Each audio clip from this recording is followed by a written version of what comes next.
I'm Cassandra Mitchell, 34, and I inherited 51% of Mitchell Technologies when my father passed away. Instead of immediately announcing myself as the new owner, I decided to work incognito. I wanted to understand our operations from the ground up. Then Marcus Reynolds, our arrogant new CEO, entered the picture. He instantly took issue with my independent attitude. He had no idea who I really was, and his dismissive treatment of my suggestions was about to spectacularly backfire. Where are you watching from today? Hit that like button and subscribe if you've ever fantasized about revealing your true power. To someone who underestimated you, Mitchell Technologies wasn't just a company to me. It was my father's legacy. James Mitchell started the business in his garage 40 years ago, developing innovative software solutions that eventually grew into a multi-million-dollar enterprise with over 500 employees. Despite growing up around the business, I chose my own path initially, earning my MBA and working for a competing firm to gain experience on my own terms. When Dad was diagnosed with pancreatic cancer 2 years ago, everything changed. During those final months, we had long conversations about the company's future. He worried that the board members and executives might not respect his daughter's leadership, simply because I was a woman in a male-dominated industry. Together, we devised a plan. Cassie, he said during one of our last conversations, you don't need to prove yourself to anyone, but I understand why you want to. Just remember that knowing how things work from the bottom is what made me a good leader. After he passed, his will revealed that I inherited 51% of the company's shares, giving me controlling interest. The board was shocked, but the paperwork was ironclad. Instead of immediately taking over as CEO, however, I proposed hiring an interim executive while I took time to consider my role. What I didn't tell them was my plan to work within the company incognito. I applied as Lynn Anderson, using my middle name and my mother's maiden name, with a resume that highlighted my MBA but downplayed my achievements. With the quiet help of Harold Jenkins, the only board member who knew my secret and my father's oldest friend, I was hired as a project manager in product development. For 8 months, I learned the company from the inside. I saw firsthand the collaborative culture my father had built, where ideas were valued regardless of who suggested them. I developed genuine relationships with coworkers who had no idea they were befriending the majority shareholder. Rachel Dawson, a marketing specialist with an infectious laugh and brilliant creative mind, became my closest ally. We often stayed late brainstorming product improvements, and I found myself wishing I could tell her who I really was. Diana Patel, our HR director, occasionally gave me curious looks. As someone who had worked closely with my father, I suspected. She noticed the resemblance, but she never confronted me directly. Instead, she often sought my opinion on workplace matters, testing my knowledge in ways that sometimes made me wonder if she knew more than she let on. The interim CEO, Thomas Blackwell, announced his retirement 8 months into my experiment. He had maintained the status quo while the board conducted a search for a permanent replacement. The company faced increasing competition and needed fresh leadership to navigate changing market conditions. Enter Marcus Reynolds. His resume was impressive: Harvard MBA, successful tenures at 2 tech companies, and a reputation for efficiency optimization, a euphemism for cost-cutting I would later come to despise. The board was impressed by his confident presentation and 5-year growth plan. Harold warned me that Marcus had a reputation for being difficult, but I was curious to see his leadership style firsthand before making any decisions about revealing myself. From the moment Marcus arrived, the atmosphere changed. Gone were the casual Friday gatherings and open-door policies. In their place came rigid reporting structures and performance metrics that reduced complex creative work to numbers on a spreadsheet. Marcus moved into the corner office that had been my father's, replacing the family photos with modern art and motivational posters about excellence and commitment. Within his first week, I noticed his particular treatment of female employees. While he listened attentively to male colleagues, women were frequently interrupted or had their ideas attributed to the nearest man in subsequent conversations. What bothered me most was how he specifically targeted departments where women held management positions for efficiency reviews. My department was scheduled for one of the first reviews, as we handled product development for our educational software line, which Marcus deemed underperforming, despite consistent growth. Our director, Barbara Thompson, was a brilliant programmer who had been with the company for 15 years and had personally developed our best-selling products. During his first visit to our department, Marcus barely acknowledged Barbara's presence, directing all questions to her male deputy instead. When I attempted to explain our development timeline for a new feature that would significantly improve user experience, Marcus cut me off. "We need practical solutions, not wishful thinking," he said dismissively before turning back to Barbara's deputy. "What realistic improvements can your team deliver this quarter?" As I watched Barbara's face fall, I felt a surge of anger I hadn't experienced since my father's funeral. This wasn't just bad management. It was deliberate disrespect for the people who made Mitchell Technologies successful. That evening I called Harold from my car. "He's worse than I expected," I told him, recounting the day's events. "The board is impressed with his confidence," Harold replied, sounding tired. "Several members are already talking about the new direction he's bringing." "What about the employees who are being trampled in this new direction?" "That's why your father left you controlling interest, Cassandra, but you wanted time to understand the company from the inside. Are you still committed to that approach?" I thought about my co-workers, about Rachel and Barbara, about the company culture my father had carefully cultivated.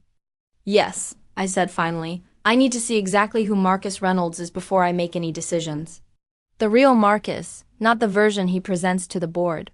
Little did I know that over the next 4 months, I would get to know exactly who Marcus Reynolds was, and that knowledge would test my patience, my resolve, and ultimately transform both me and the company my father built. My first direct clash with Marcus came during a department-wide strategy meeting. Barbara had asked each team to present ideas for improving our educational software suite, and I'd spent weeks researching user feedback and developing a proposal for an adaptive learning algorithm that would personalize content based on student performance. When my turn came to present, I walked confidently to the front of the room, feeling well prepared with market research and user data to support my proposal. I was 3 slides into my presentation when Marcus checked his watch and interrupted. "Let's cut to the chase, Lynn. What's the bottom line here? How much will this cost to implement? And what's the immediate revenue boost?" "The implementation cost would be offset by increased subscription rates," I explained. "Our research shows that personalization features are the primary reason customers switch educational software providers. We project a 15% increase in renewals over the first year with projections aren't guarantees," Marcus cut in, leaning back in his chair. "What we need are immediate cost reductions, not speculative investments." "With respect, Mr. Reynolds," I continued, maintaining eye contact, "short-term cost-cutting often leads to long-term revenue loss.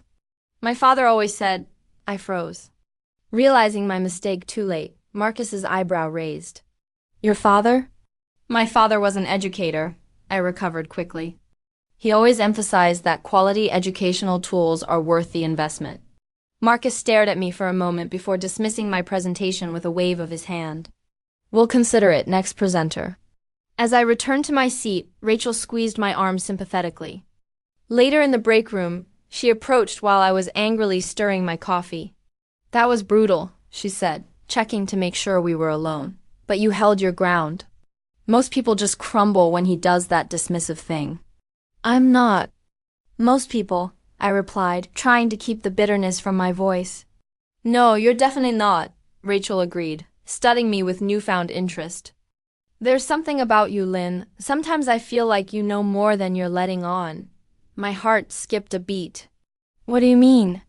"Just that you seem too confident for someone in your position, like you're not afraid of him the way everyone else is." I forced a laugh. "Maybe I'm just too stubborn for my own good." "Well, whatever it is, I admire it," Rachel said, raising her coffee mug in a mock toast to stubbornness. Despite my presentation being effectively shelved, I continued developing the adaptive learning algorithm in my spare time, documenting every step and keeping track of potential implementation costs. I wasn't ready to reveal myself yet, but I wasn't going to abandon good ideas just because Marcus couldn't see their value. Over the next few weeks, a pattern emerged. Marcus began taking credit for successful initiatives while blaming failures on team members, particularly women. During one memorable meeting, he presented his new strategy for customer retention, which was suspiciously similar to a proposal Rachel had submitted the previous month. When Rachel attempted to point this out, Marcus responded with, "The broad strokes might seem similar to your suggestion, but I've refined the approach to make it actually workable." I watched Rachel's face flush with anger and humiliation as several male colleagues nodded in agreement. Later that day, I found her in the women's restroom, dabbing at her eyes with a paper towel. "He does this all the time," she said when she saw me, "takes our work, calls it his own, then has the audacity to claim he improved it." "Document everything," I advised her, thinking of my own growing file of Marcus's misconduct.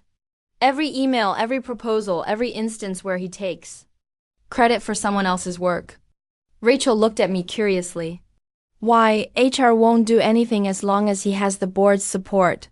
"Things change," I said simply. "Power shifts. Just trust me on this." As Marcus settled into his role, his harmful policies began affecting company morale. He cut the education assistance program my father had established, eliminated remote work options that many parents relied on, and implemented a strict performance review system that seemed designed to justify demotions and terminations. Harold kept me informed about board meetings, where Marcus painted a picture of necessary streamlining to improve profitability. Several older board members expressed concerns about the rapid changes, but Marcus had charmed the younger contingent with promises of increased shareholder value. My internal conflict grew daily. Each time I witnessed Marcus belittle a colleague or dismantle another of my father's initiatives, I was tempted to reveal myself. But I knew that understanding the full extent of the problem was crucial before I could effectively address it. The situation came to a head during a company-wide meeting where Marcus announced a strategic reorganization that eliminated several positions, primarily in departments led by women. Barbara's role was reduced, with many of her responsibilities transferred to her male deputy. I watched my colleagues exchange worried glances, wondering who would be next. After the meeting, I found myself alone in the elevator with Marcus. "Quite a restructuring," I commented, keeping my tone neutral. "Necessary adjustments," he replied without looking up from his phone. "Dead weight slows down a company." "Interesting perspective," I said. "Some might say that institutional knowledge and employee loyalty are valuable assets." This got his attention. He looked up, narrowing his eyes. "Business isn't about sentimentality, Lynn. It's about results." "And how do you define results, Mr. Reynolds? Short-term profit spikes or sustainable growth?" The elevator doors opened and Marcus stepped out, turning to hold them open. "You ask a lot of questions for someone in your position. I suggest focusing more on your own performance, which has been noted." His tone made the implied threat clear. As the doors closed between us, I felt a chill. Marcus had just put a target on my back, and I would need to proceed carefully if I wanted to gather enough evidence before he found a reason to get rid of me. Marcus's warning in the elevator wasn't empty. Within days, I found myself reassigned. From our flagship educational products to a legacy software line that the company was phasing out. My project timelines were suddenly shortened, with impossible deadlines that would require working nights and weekends to meet. "He's trying to make you quit," Rachel said when we met for coffee outside the office. "He does this. Finds the troublemakers and either forces them out or builds a case for termination." "I won't give him the satisfaction," I replied, though my resolve was being tested. Working on the legacy products was frustrating, especially knowing that my adaptive learning algorithm could be revolutionizing our main product line instead of gathering dust in my personal files. My reassignment was just the beginning. When I submitted work, Marcus found arbitrary reasons to reject it, demanding revisions for lack of innovation on projects he had specifically moved me to because they weren't priorities for innovation. In meetings, he spoke over me or ignored my input entirely, creating a paper trail of performance issues that could later justify my termination. What bothered me most was watching other talented employees suffer similar treatment. Barbara was eventually pushed into early retirement, replaced by her less experienced but more deferential deputy. 2 other female department heads were demoted in the ongoing reorganization. Each departure or demotion sent shockwaves through the company, with remaining employees growing increasingly anxious and competitive, prioritizing self-preservation over collaboration. The vibrant, innovative workplace my father had built was transforming into a toxic environment where good ideas died in favor of safe mediocrity that wouldn't challenge Marcus's authority. Our most creative team members began updating their resumes, and I heard rumors of competitors actively recruiting Mitchell Technologies employees who were known for innovation. Rachel remained loyal despite having opportunities elsewhere. I can't explain it, she told me during one of our now covert lunch meetings away from the office. But I feel like something has to give. This can't be the end of Mitchell Technologies as we know it. If only she knew how right she was.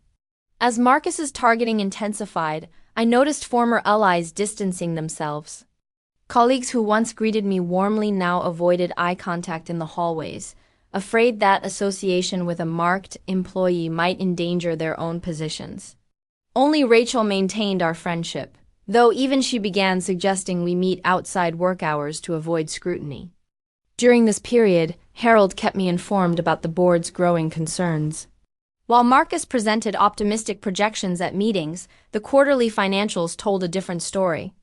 Customer retention rates were dropping, particularly in the educational sector where my proposed improvements had been shelved.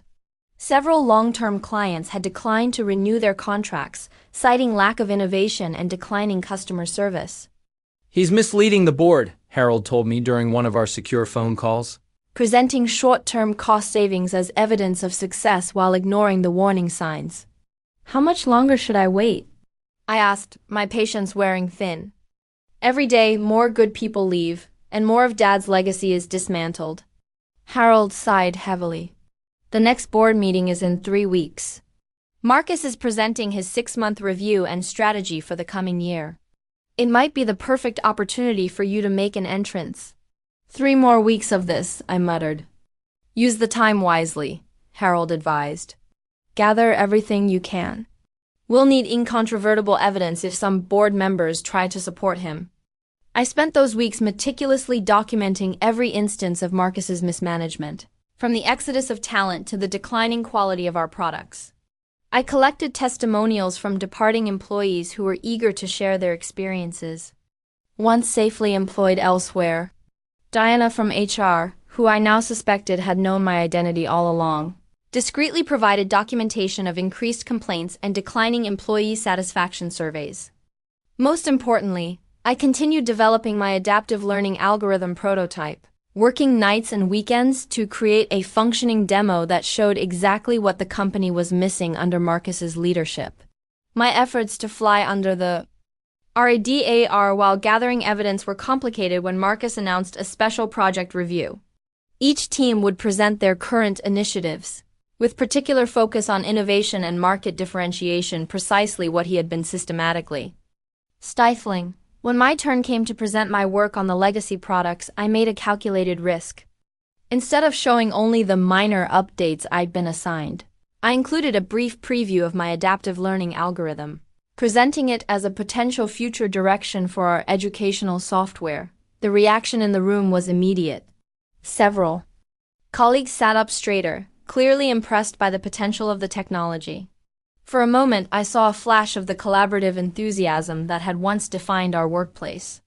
Marcus's reaction was equally swift. "This wasn't part of your assigned projects," he interrupted, his voice cold. "We're here to review current work, not indulge in pet projects." "With respect, sir," I countered, "innovation often happens at the margins. This algorithm could revitalize our educational product line and address the customer retention issues we've been experiencing." A heavy silence fell over the conference room. No one had directly challenged Marcus in months, and certainly not by referencing the company problems he pretended didn't exist. Marcus's face darkened. We'll discuss this later. Next presenter. As the meeting concluded, Marcus beckoned me with a curt, "My office now." I caught Rachel's worried glance as I followed him, but gave her a reassuring nod. Whatever happened next, my time working incognito was clearly coming to an end. The confrontation I had been both dreading and preparing for was about to begin.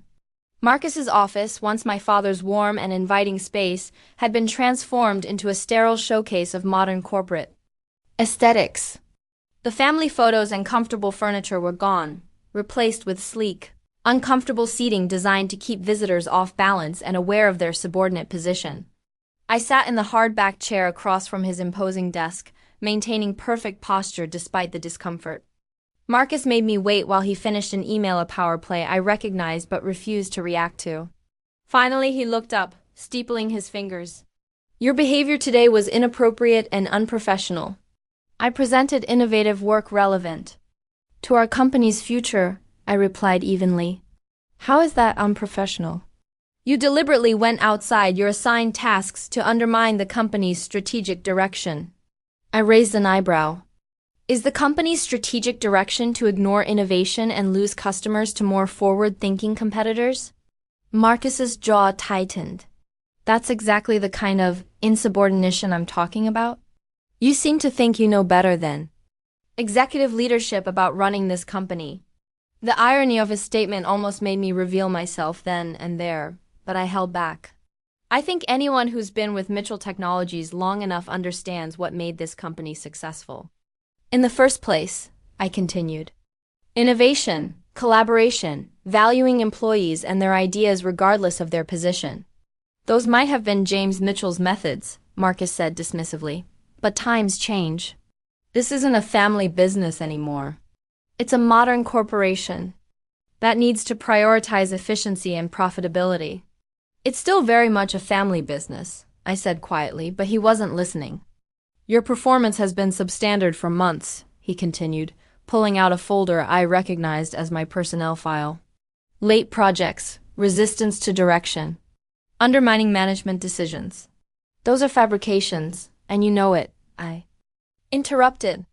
Every project has been delivered on time despite impossible deadlines. My team has maintained quality standards while others have declined. And if questioning bad decisions is undermining management, then perhaps management should make better decisions. Marcus slammed the folder down. This attitude is exactly the problem. You think you're irreplaceable, but let me be clear. You're not. You're replaceable. You add nothing here. Something inside me snapped. After months of watching this man dismantle my father's legacy of seeing good people forced out and innovation stifled, I couldn't maintain the charade any longer. I burst out laughing. Marcus stared at me, clearly not expecting this reaction. You find this funny? Your career is on the line. Oh, I find it hilarious, I said between chuckles. Please, by all means, if I'm so replaceable and add nothing of value, then fire me. His eyes narrowed, suspicion warring with anger. You're asking to be terminated? I'm saying if that's your professional assessment, you should absolutely act on it. I leaned forward, dropping my voice to a conspiratorial whisper. I dare you. Confusion flickered across his face before his pride reasserted itself. Very well. Consider yourself terminated, effective immediately. Security will escort you to clear out your desk. I stood, smoothing my skirt. That won't be necessary. I know my way around.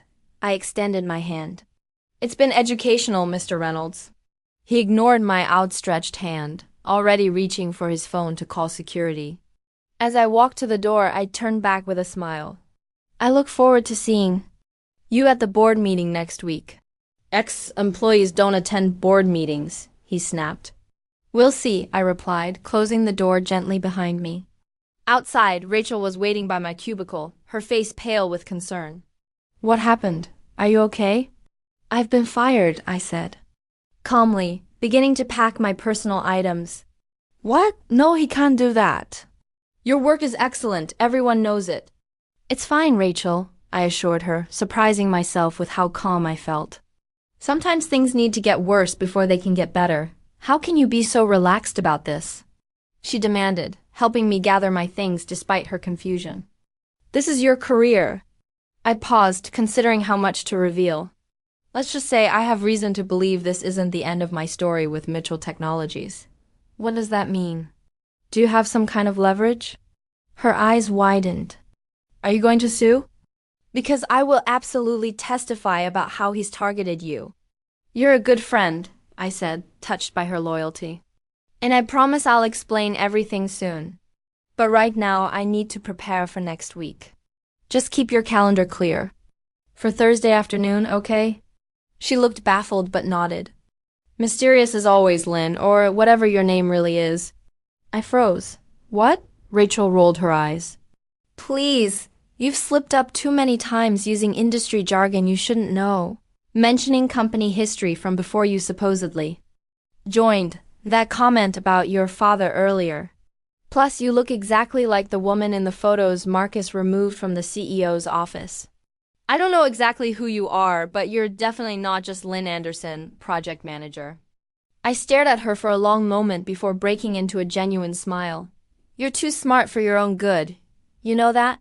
So I've been told, she replied with a shrug. Your secret's safe with me, whoever you are. Just promise me you're going to take that smug jerk down. Oh, I said, picking up my box of belongings. You can count on it. As I walked out of Mitchell Technologies for what would be the last time as Lynn, I heard the office gossip machine already spinning into overdrive.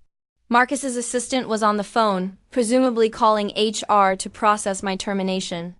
Several colleagues watched wide-eyed as security awkwardly followed me to the elevator. Just before the doors closed, I caught Diana from HR watching me with a knowing smile.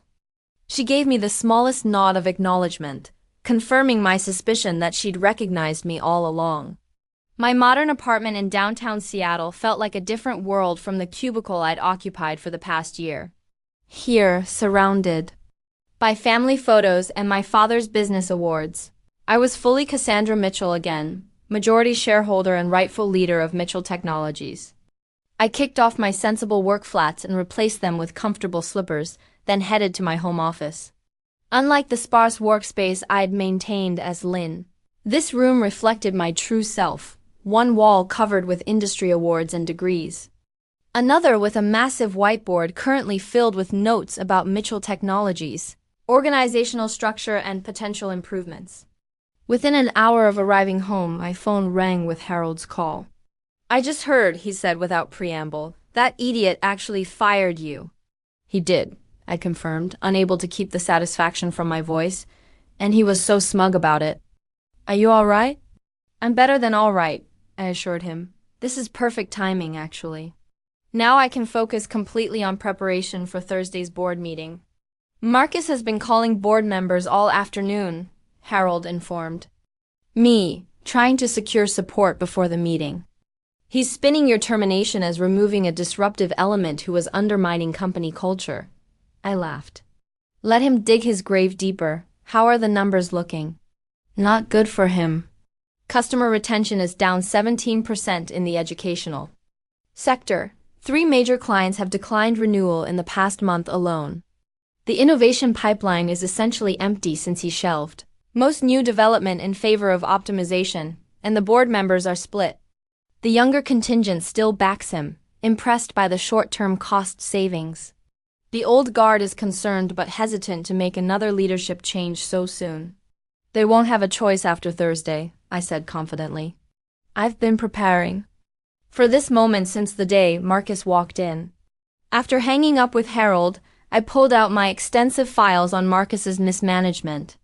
For months, I'd been meticulously documenting every questionable decision, every instance of taking credit for others' work, every policy change that damaged company culture.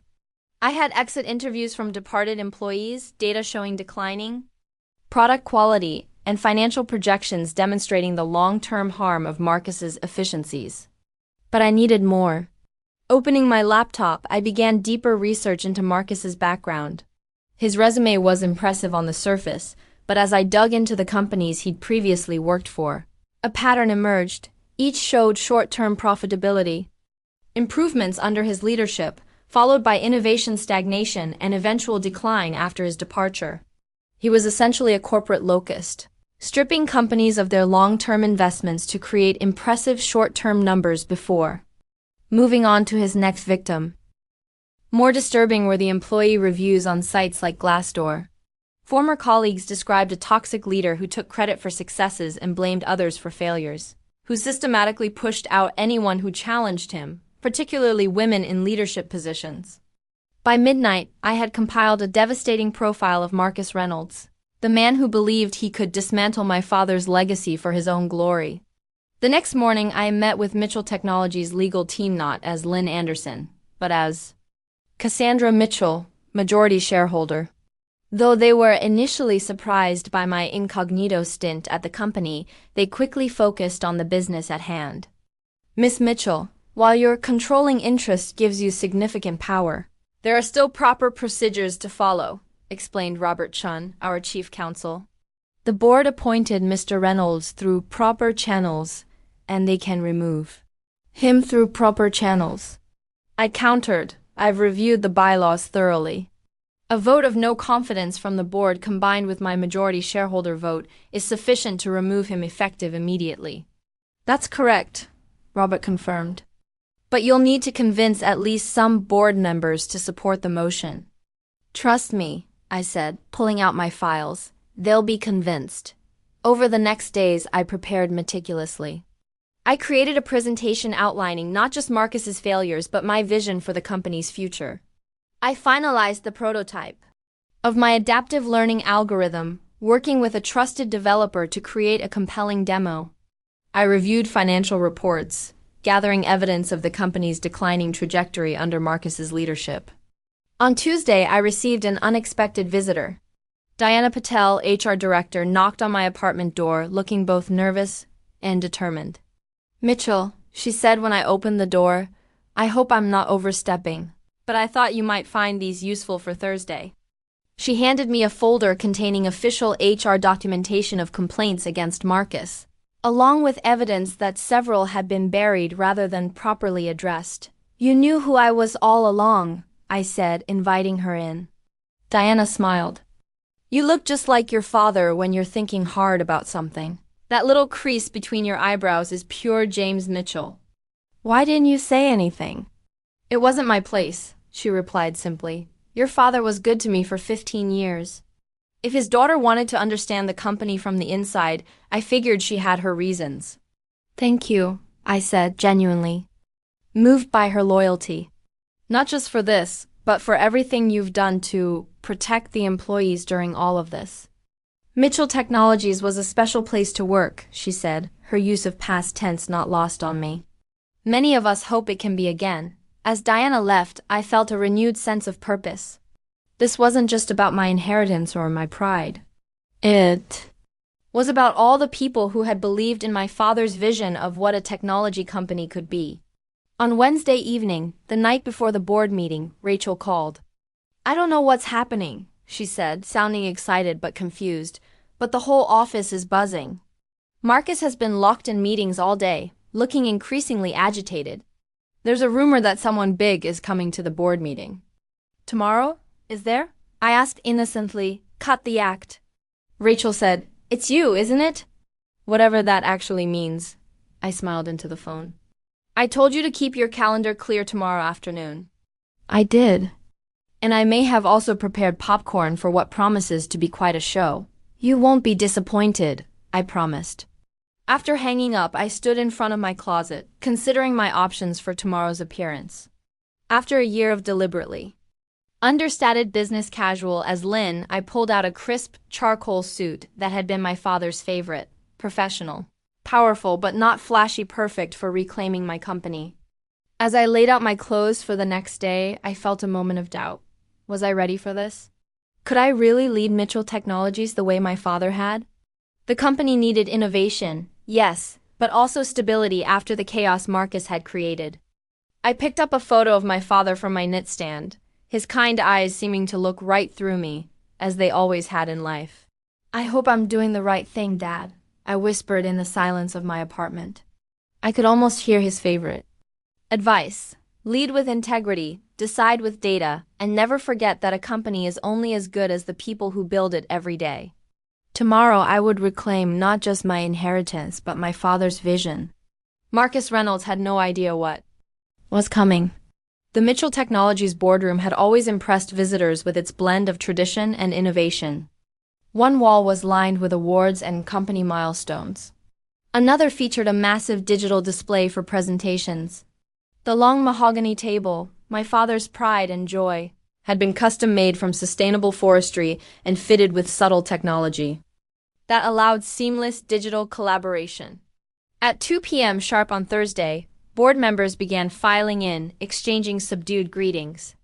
I watched through the one-way glass of the adjacent observation room, my heart pounding despite months of preparation.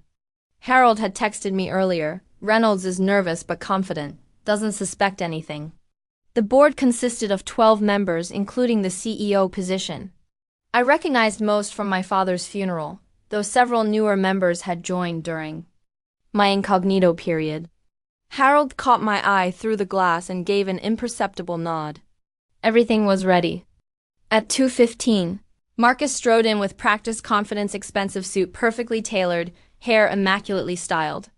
"Good afternoon, everyone," he greeted, taking his place at the head of the table, my father's seat. "We have a full agenda today, so let's get started." "Actually," Harold interjected smoothly, "there's been a slight change to our agenda. We have a special guest joining us first." Marcus frowned. "I wasn't informed of any guests." "Who is it?" "That would be me," I said, opening the door and walking into the boardroom. The reaction was immediate and varied. Several older board members who recognized me immediately straightened in their seats, eyes widening.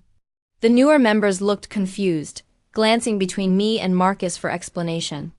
Marcus himself froze, his expression cycling rapidly between confusion, recognition, and alarm. "Security," he finally managed. "This person is a terminated employee who shouldn't have access to this floor." "I don't think security will be removing me today," I replied calmly, walking to the opposite end of the table from Marcus, or ever for that matter. Harold stood.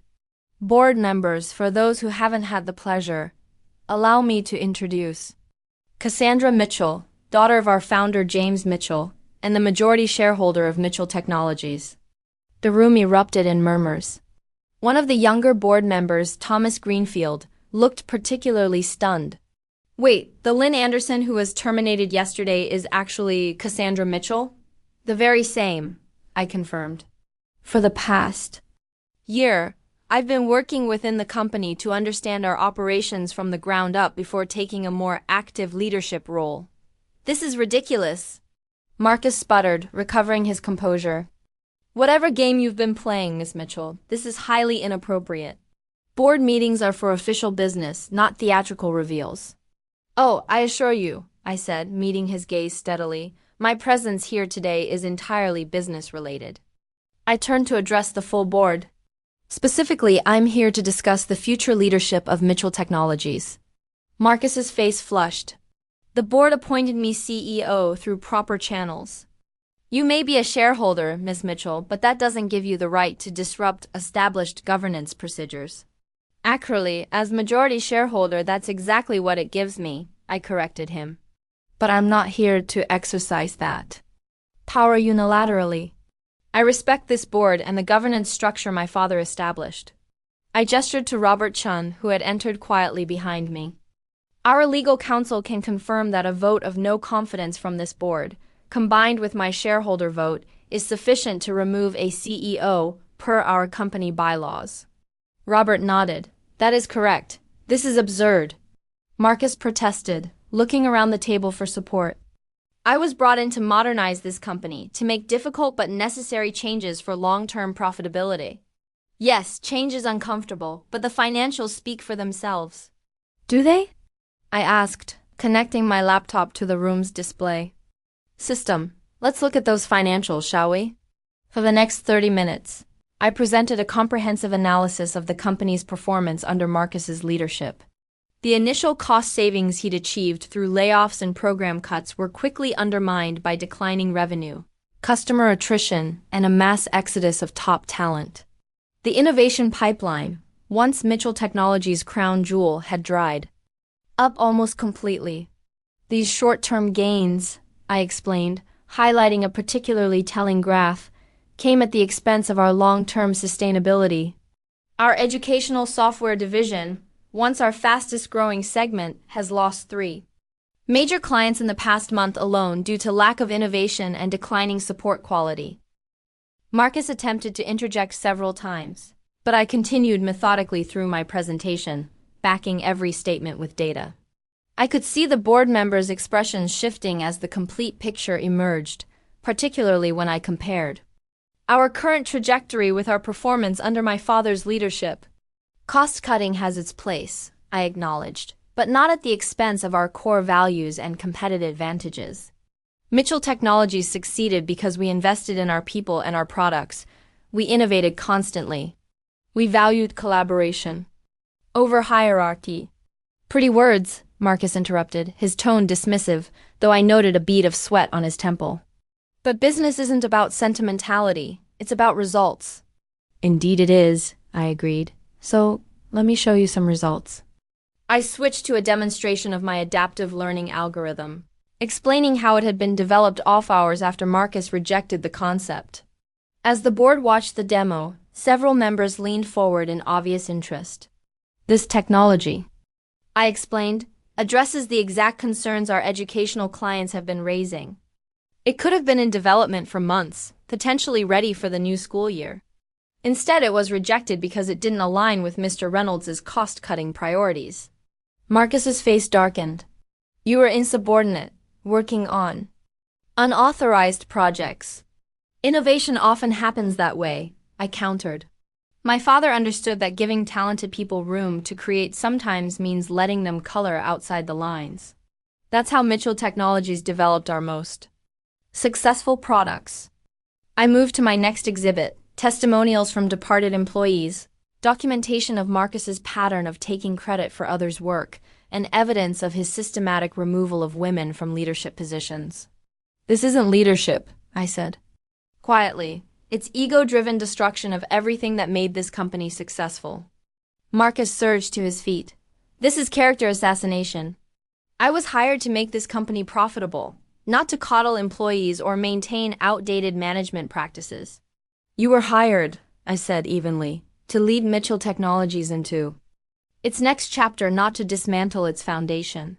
And speaking of character, I brought up my research into Marcus's employment history, showing the pattern of short-term gains followed by long-term decline at his previous companies. This is who you hired, I told the board.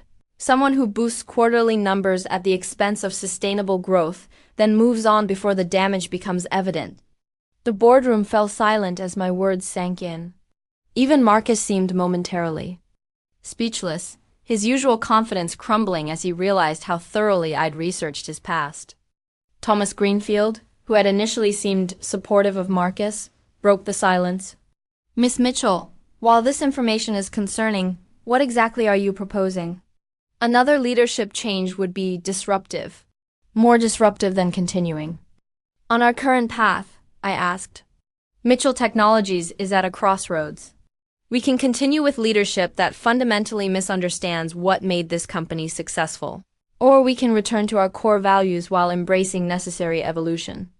I outlined my vision for the company, strategic modernization that preserved our collaborative culture, investment in innovation balanced with fiscal responsibility, and a renewed focus on the educational market where we'd always excelled. As I concluded, Marcus made his final stand. This is clearly a personal vendetta, he declared. Miss Mitchell is upset that I terminated her alter ego and is now using her inherited position to exact revenge. I asked the board to consider whether emotional decision-making is what this company needs right now. I smiled, having anticipated this exact argument. If this were about revenge, Mr. Reynolds, I would have revealed myself the moment you belittled me in my first meeting. Instead, I spent months documenting the impact of your leadership, gathering data, and developing alternatives. This isn't emotional, it's factual. You're damaging this company, and the numbers prove it. I turned to the board one last time. My father trusted you with his life's work. He believed in your judgment. Today, I'm asking you to exercise that judgment and consider what's truly best for Mitchell Technologies. Harold stood. I move for a vote of no confidence in Marcus Reynolds as CEO, effective immediately. I second the motion, said Catherine Davis, one of the longest-serving board members. Marcus looked frantically around the table, but the momentum had shifted. You can't do this. I have a contract, which includes provisions for termination by board vote, Robert Chun reminded him. Should the vote pass, you'll receive the severance package outlined in Section 18. All in favor of removing Marcus Reynolds as CEO? Harold asked formally. Hands rose around the table, first Harold and Catherine, then Thomas Greenfield, whose earlier skepticism had apparently been overcome by the evidence presented. One by one, additional hands went up until 9 of the 11 voting members, excluding Marcus himself, had signaled their support. The motion passes, Harold announced. Marcus Reynolds is removed as CEO of Mitchell Technologies, effective immediately. Marcus stood frozen for a moment, his carefully constructed facade of control completely shattered. Then, in a last desperate attempt to salvage his dignity, he straightened his tie and gathered his papers. You'll regret this, he said, addressing the room at large. Good luck maintaining profitability while coddling mediocrity. As he reached the door, I couldn't resist. Mr. Reynolds, I called after him. He paused but didn't turn. You were right about one thing, I said clearly. Some people truly are replaceable. The door slammed behind him, and security would later report that he cleared out his office in record time, barely speaking to anyone on his way out. In the boardroom, attention quickly turned to the future. Miss Mitchell, Catherine Davis asked, are you proposing to take the CEO position yourself? I am, I confirmed. I've spent the past year learning this company from the inside, developing a vision for our future that honors my father's legacy while embracing necessary change. With the board's approval, I'm ready to lead Mitchell Technologies forward. The vote to appoint me CEO was unanimous. As the meeting concluded and board members filed out, many stopping to congratulate me or express relief at the day's events, Harold remained behind. Your father would be proud, he said simply. I hope so, I replied, suddenly feeling the weight of responsibility settling on my shoulders. There's a lot of damage to repair. You won't be doing it alone, Harold assured me. That was always. Marcus's mistake-thinking leadership meant standing above everyone else rather than standing with them. As I gathered my materials, I spotted Rachel hovering uncertainly in the hallway outside the boardroom. Someone must have told her what happened. Excuse me, I told Harold. There's someone I need to talk to. So, Rachel said as I approached. Her in the hallway. Cassandra Mitchell, huh? That explains a lot. I'm sorry I couldn't tell you, I replied. I needed to experience the company without the weight of my last name influencing how people treated me. Rachel nodded slowly. I get it. Though I'm still processing that I've been having lunch with the big boss for months. A slow smile spread across her face. Please tell me Marcus's face was priceless when he realized who you were. It was definitely worth the wait, I confirmed, returning her smile. Listen, I was hoping you might be free this evening. I could use your help planning some announcements for tomorrow. Are you offering me a job, Miss Mitchell? Rachel asked, raising an eyebrow. I'm offering you a partnership, I clarified. I need someone who understands both our products and our people. Someone who values innovation and isn't afraid to speak truth to power even when that power is you. Especially when it's me, I said seriously. I don't want yes people, Rachel. I want collaborators who will challenge me when necessary. Rachel considered this for a moment before extending her hand. In that case, I accept. Though I expect a significant title upgrade from marketing specialist. How does Chief Innovation Officer sound? I suggested, shaking her hand. Her eyes widened. That sounds intimidating, and amazing. Are you serious? Completely. I've seen your work, your creativity, and your integrity. You're exactly who I need helping me rebuild Mitchell Technologies. The next morning, I called a company-wide meeting. The auditorium buzzed with speculation as employees filed in, many having heard rumors about Marcus's sudden departure but unsure what to believe. I stood backstage, adjusting my father's watch on my wrist, a talisman of sorts that I'd kept with me throughout my undercover journey. Rachel gave me an encouraging thumbs up from the side of the stage. Taking a deep breath, I walked out to face my employees no longer as Lynn Anderson, project manager, but as Cassandra Mitchell, CEO. The room fell silent as I reached the podium. Confusion evident on many faces as they recognized Lynn, but noted my transformed appearance and demeanor.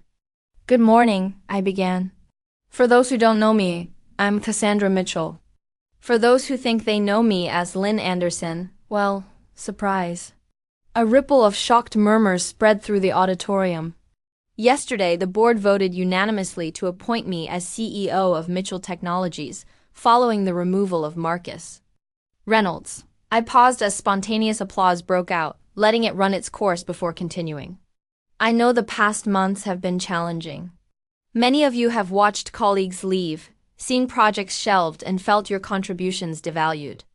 Today marks the beginning of a new chapter." Over the next hour, I outlined my vision for Mitchell Technologies, emphasizing our return to core values while acknowledging the need for strategic evolution. I announced the immediate reinstatement of several popular programs, including education assistance and flexible work options. I revealed plans to contact recently departed employees with offers to return. And I introduced Rachel as our new Chief Innovation Officer to enthusiastic applause from her colleagues. My father believed that a company is only as good as the people who build it every day, I told them. Not just the executives or the board, but every single person who contributes their talent and dedication. That's why I chose to work among you before taking this role, to understand your challenges, to see our company through your eyes, to learn what Mitchell Technologies is at its heart. The transformation didn't happen overnight, of course. Rebuilding trust takes time, and some damage couldn't be immediately undone. Several key employees had moved on to opportunities they wouldn't leave. Some clients had signed contracts with competitors that couldn't be quickly reversed. But day by day, week by week, Mitchell Technologies began to recover its innovative spirit.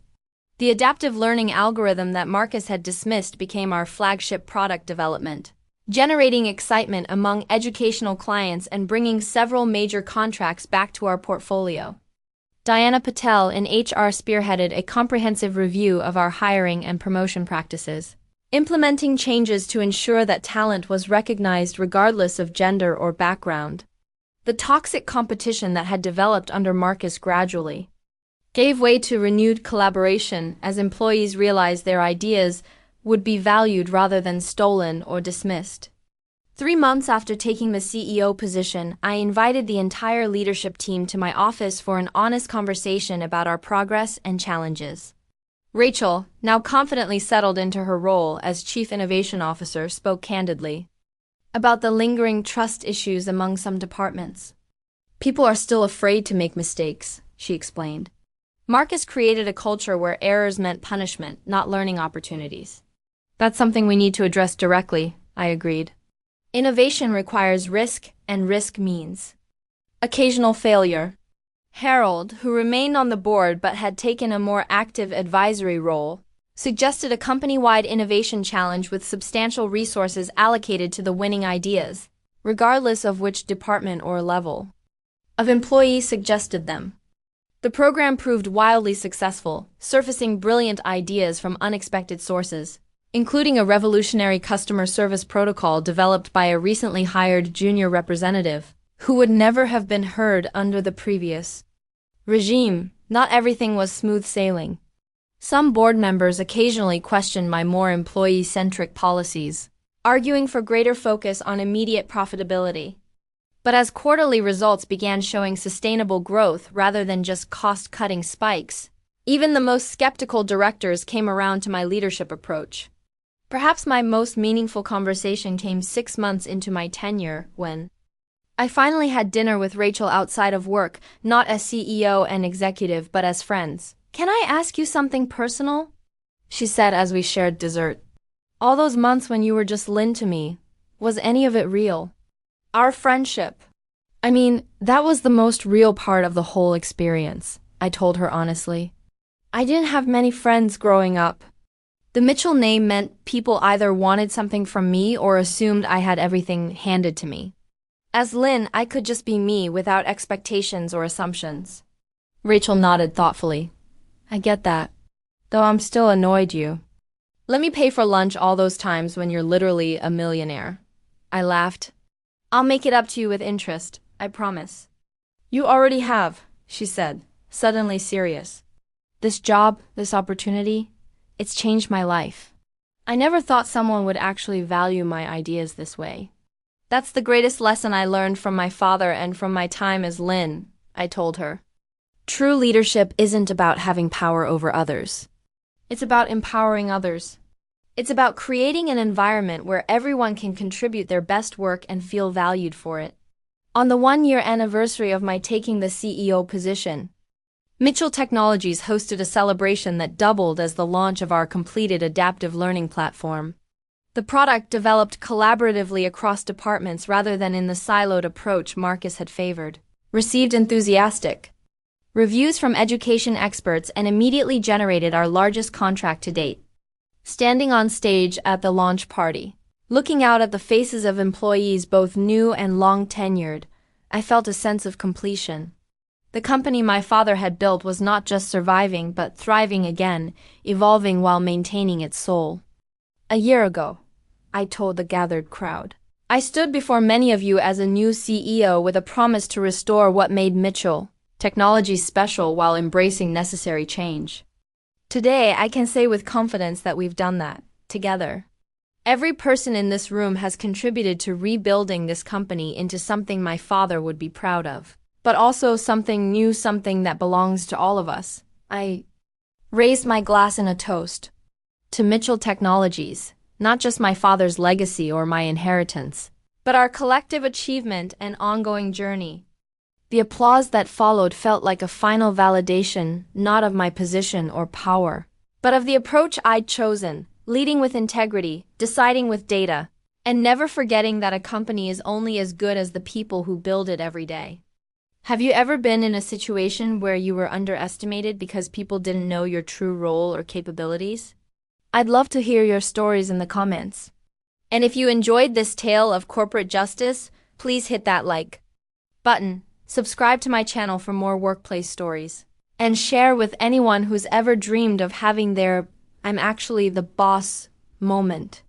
Thank you for watching, and remember, sometimes the person you're dismissing today might be signing your termination papers tomorrow.